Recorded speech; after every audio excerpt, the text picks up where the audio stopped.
We're going to do this for a friend. This is his model, and what I've done here is he had already marked a bunch of seams on this, and I just actually smart UV projected it when there were some separate pieces. And as you can see over here, I've got UV tiles.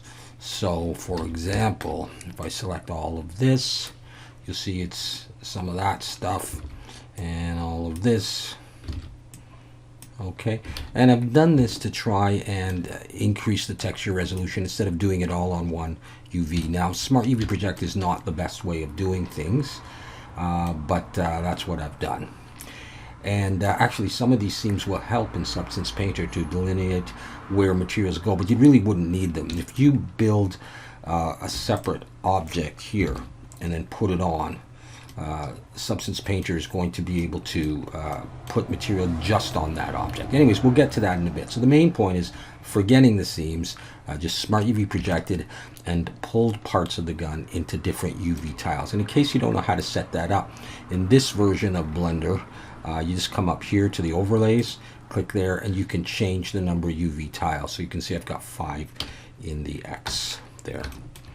Okay. The other thing is there's only one material. There's a base material on the whole thing. So in Blender, typically you'd put a material here and on these knobs and all that stuff, and then you could determine where you want, different materials to go. We're going to use masking in Substance Painter. All right, so now what we do is we convert that to an FBX and we open it in Substance Painter. So over here in Substance Painter, we have to go File, New, and make sure this is checked, use UV Tile Workflow. And we will find the gun somehow. All right, click OK. And the gun comes in. Now let's have a look at this. See, base material, and I've got 5 UV tiles. Okay, next thing to do is to bake the mesh maps. So let's do that. Let's do it at 2K. It'll take just a little while because of the different UV tiles, but as it goes through, you can see some of the squares are nice and small.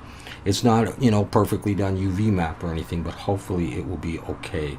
And we'll look at it in 1K or 1024, and then we can up-res it to 2K later on. I'm not really good at texturing guns or anything, and I'm not going to take a long time. I just wanted to show how you could use one material, and all of these pieces are joined together, by the way. It's just one sort of object with different meshes sort of embedded in it. All right, I'll be back when it's done. All right, there it is. And it looks pretty good. This part here looks a little tenuous. There may be a problem with that, but otherwise, I think it's okay. And I don't think it'll actually cause a problem for us. So there is the model done. And now, because we only have one material, we only have to worry about one sort of layer stack. So I'm just going to do something simple on this. I'm going to make it sort of a plastic. I'm going to drag in this plastic matte material. We'll make it a little bit shiny. I'll get rid of the metal. Don't really need that. We'll drop the roughness down so it's a bit shiny. And we'll make this like a, a kind of a orange or something. And yeah, okay, well, whatever. We'll just start with something like that. Okay.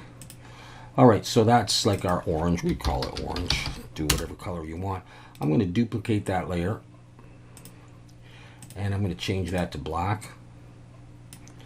And I want some parts black and some orange. So I'm going to add a black mask. And now the black is sort of masked out. All we see is the orange. I'm going to come over here to Polygon Fill. And over here to the properties, and then you choose what you want, whether you want, a poly, or you want a mesh, or you want UV chunk. We'll be using pretty much this one and this one. So now I can just go around and click, and it'll fill in that entire mesh with that black. So I'm just going to choose some things to be black. Once again, I'm not really a gun modeler or texture, and so I don't know what the color this gun really should be. So I'm just going to go to the other side.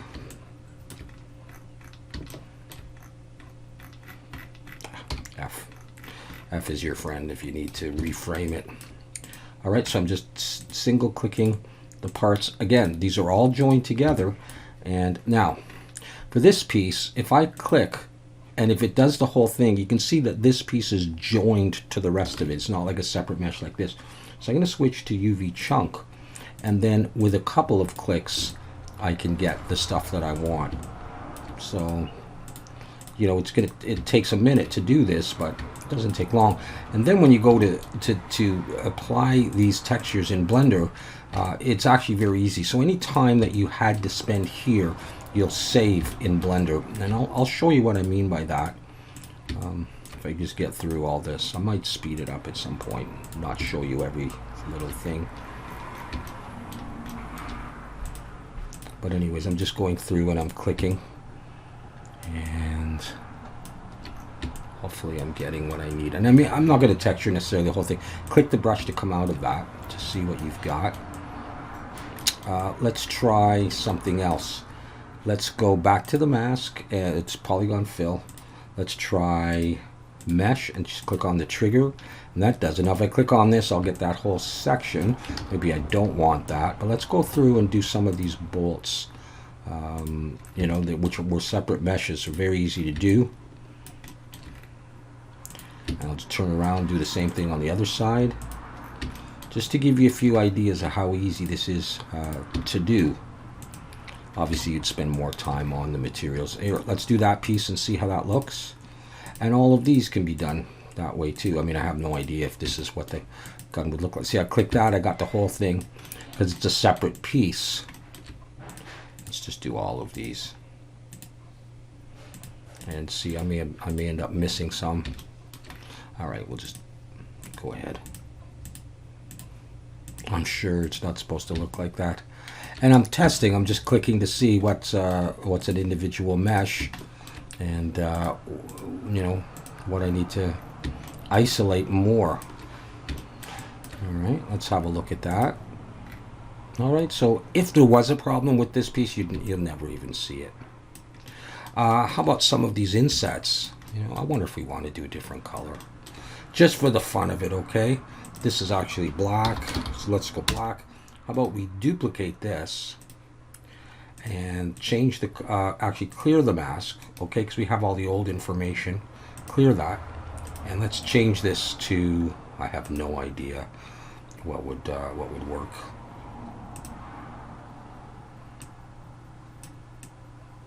Probably not that, but let's try it anyhow. Just to, okay, I'm going to go back to polygon fill, and what I'm looking at is these little inset areas. If I choose mesh and I do that, I'm going to get the whole thing. But if I go to this just poly, I can do this. I can get inside these little areas.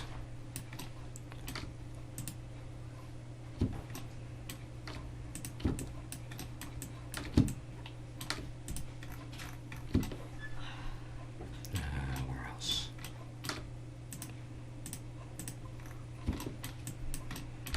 I could probably get inside there. Oh no, okay.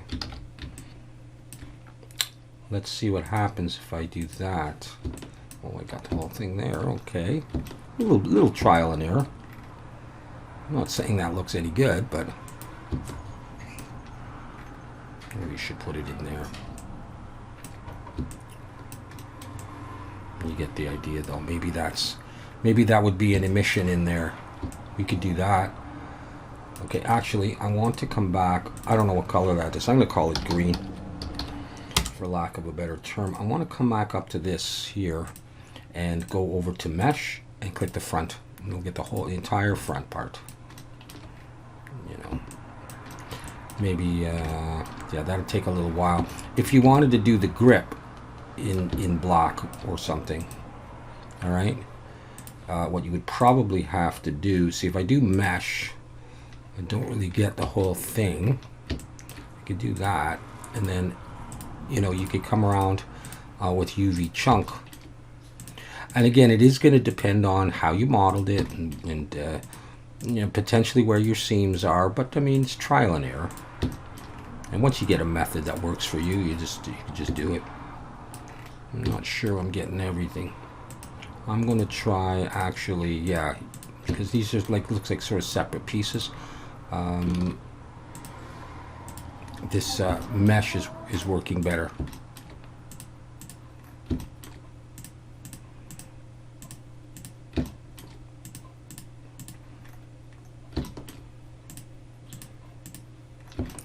that's going better. That, I mean, it's as simple as clicking, really. And so any time that it takes, you see the results right away. And yeah, it's pretty pleasing that way. Let's get that base there, and just come on down.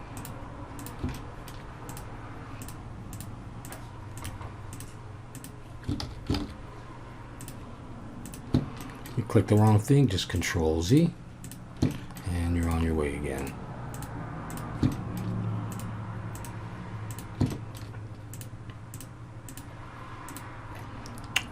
Okay. I mean, maybe you want a different material, maybe you want rubber on there, I don't know. Okay, so simple to do. Let's put an emission on there. So I got the black and the green, I got the orange. Okay, to do an emission, we have to come up to the texture settings, to the channels. An emission is not in here, so click the plus and add it. There it is now there. So I'm going to add a fill layer and come to the properties and just alt-click the emission. There's the emissive color. Let's make that, I don't know, red or something like that. And you want it relatively up near the top. Come to the shader settings and turn the emission intensity up a bit. And we can go ahead and do this. We don't want it all over the gun, so we're going to add a black mask and come to the polygon fill. And I'm going to try just this one here. And I get that area. And we'll fix up that emission in a minute and get that area. Let's say that's all we want right there. Okay, I'll come back out of it. We are going to come over to the display settings and scroll down to post effects. Click there and put a check mark in glare, and then we start to see it. And then you can choose the kind of shape you want. I usually end up just going with the bloom, but all right. And if it's not quite intense enough, you can increase that. And it is going to depend on the color that you chose, how vibrant it's going to be. All right, you see how that's going? Maybe I'll do it there. All right. The one other thing I'll show you, well, two other things. We'll put a little bit of alpha work on this. I'm going to switch to orthographic.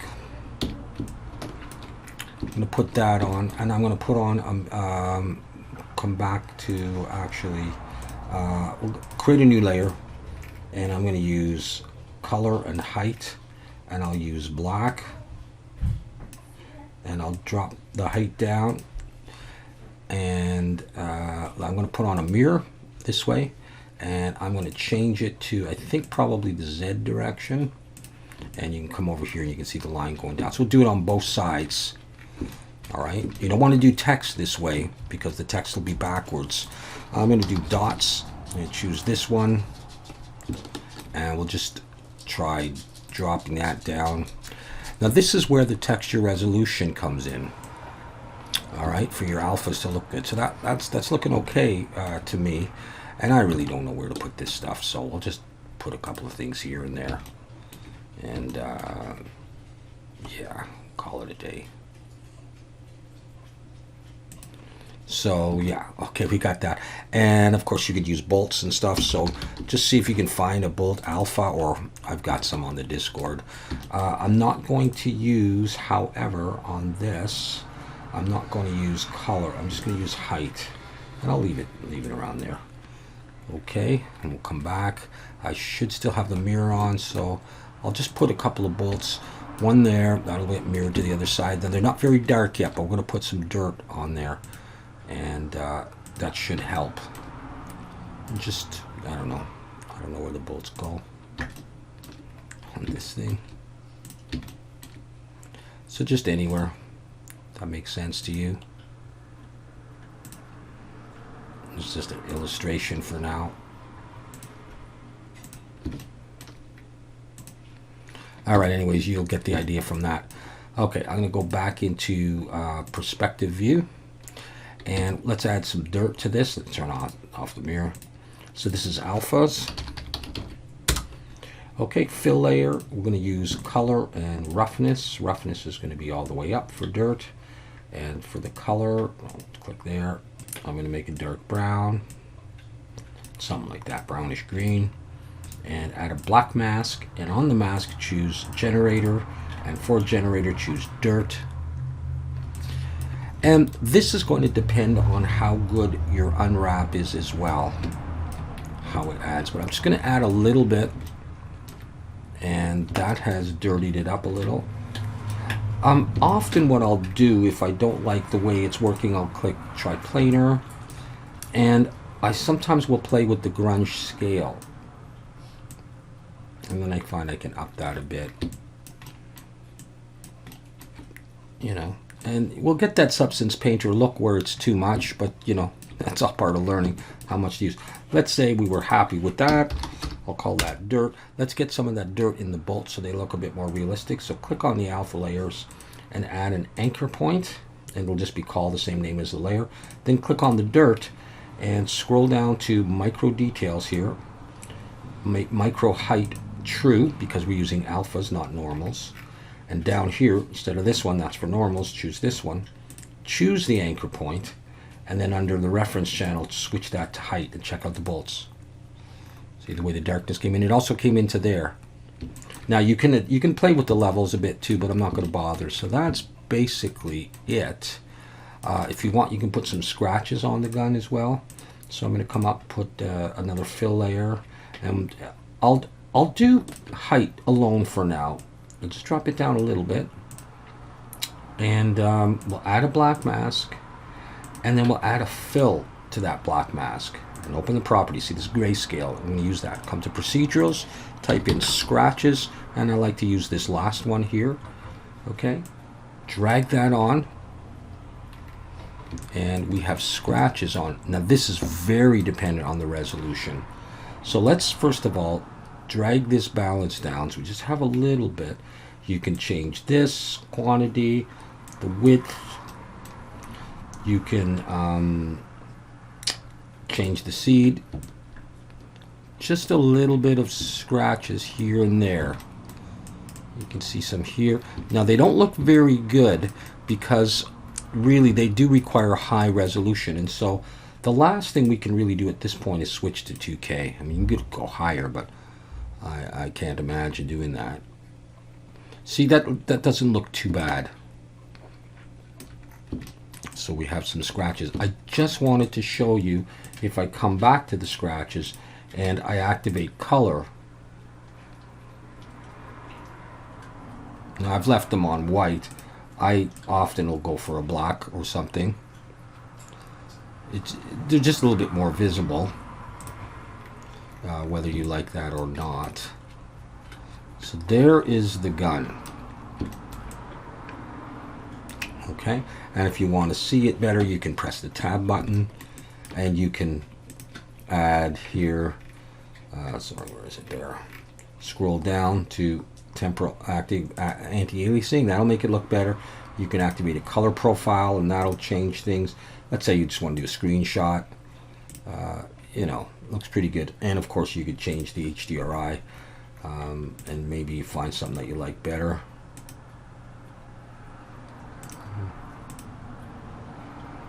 I don't know. It's up to you, really. All right, so let's say, and then that's not going to export or anything. It's not going to change the textures. It's just a way of viewing it. All right, so now you want to use this stuff in Blender. Okay, so we'll come back here to the texture set. It's called base material. All right, we'll stick with that name. It's going to be one material for the whole gun. Let's go to export textures. And the output template I'm going to use is PBR metallic roughness. Now I've got base color, roughness, metallic, normal, height, and I've got emissive in there. And I'm not sure if yours will have emissive. I have a video somewhere about doing this, but otherwise you could research that. And if you don't know, you could write to me and I'll tell you how to do it. Okay, and all you got to do is switch to that here. Okay, make sure it shows. You could go up higher. I'm going to leave it at 8 bits. Find a place to store this.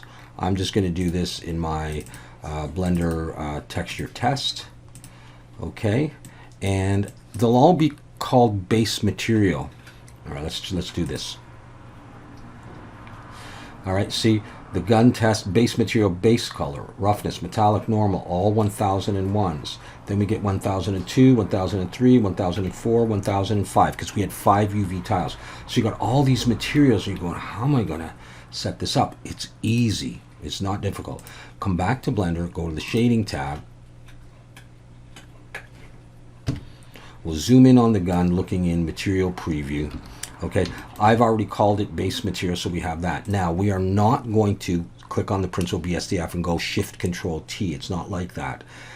Instead, what we're going to do is we are going to manually bring in an image texture, and we're going to navigate to that stuff. So I need to find where that stuff is. Texture test, and maybe I can do it this way. No, yeah, okay. We'll do it this way. No, I don't like it doing that way. Visitor gun. Okay. So all you have to do is find the base material. That's the name of the material. Base color, the 1001. So you're going to start with this one here. All right. So I'm going to choose that. Open image. So there it is in there. You'll notice this is switched to UDIM tiles. All right. So it's actually going to find all of the other ones.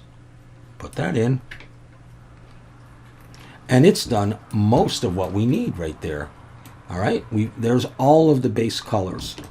I'm going to bring that up. I'm going to duplicate it down, and now I'm going to go searching for the metallic. Not that there's going to be much there, but okay. Visitor gun test, base material, metallic 1001. I don't have to load these other ones. It'll do that automatically. But I am going to switch this, all right, color space to non-color. And I'm going to drag this color into the metallic. Let's see, I doubt it'll do anything. Okay, copy this down. We'll do the same thing for the roughness. So really, it's not all that long to do this. Here's the roughness. Change that to non-color. Drag that into roughness. That should give us a little bit of shine. Okay, based on, you know, the UV that you're using, or the HDRI, sorry. All right, we see our scratches there. All right, and 2 more. We'll scroll, bring that down. I'm going to move it over a little bit. Because my information is generally in height, not a normal, I'm going to use the height. And I'm not even going to use the normal. So I'm going to scroll down to visitor gun height, the first one, 1001. And I'm going to switch this to non-color data. And I'm going to bring in a vector bump, color into height. I'm going to leave it at a strength of 1, normal into normal. And we've got this. All right. And they look a little white just based on the light, the way the light is hitting it. All right. Now, you don't have to use the scratches. And in fact, as I look at this here, I don't really like the scratches. So, you know, if you went back and you change that, yeah, that looks crazy. You could get rid of the scratches. Then you'd have to load this stuff up again, but I mean, you know, it's not that bad. Let me just show you how to do the emission. It's really simple. Just grab this, copy it down here, and find emission. This is color, so emissive 1001, the first one in the series. Okay, no, Control Plus, just easier to see. All right, I'm going to take the color from here into the emission, and I'm just going to move these over a bit. I'm going to set the emission strength to something like 12 so we can see it. Let's come back here. And don't forget that, let's say if you're using Eevee or whatever, you would want to put on your ambient occlusion. That made a change right there. Your bloom, your screen space reflections, and you can do all this stuff too. All right, let's check that out. All right, let's try upping this to 25. You can see that it's made a change. And that is it. Your gun is textured and it's in there, and the scratches look not so great. Although they don't look white anymore. Okay. There you can really see the emission. All right, so one material, 5 UV tiles. decent resolution, easy to do, and that's it. Okay, hopefully that's helpful. Take care. See you later.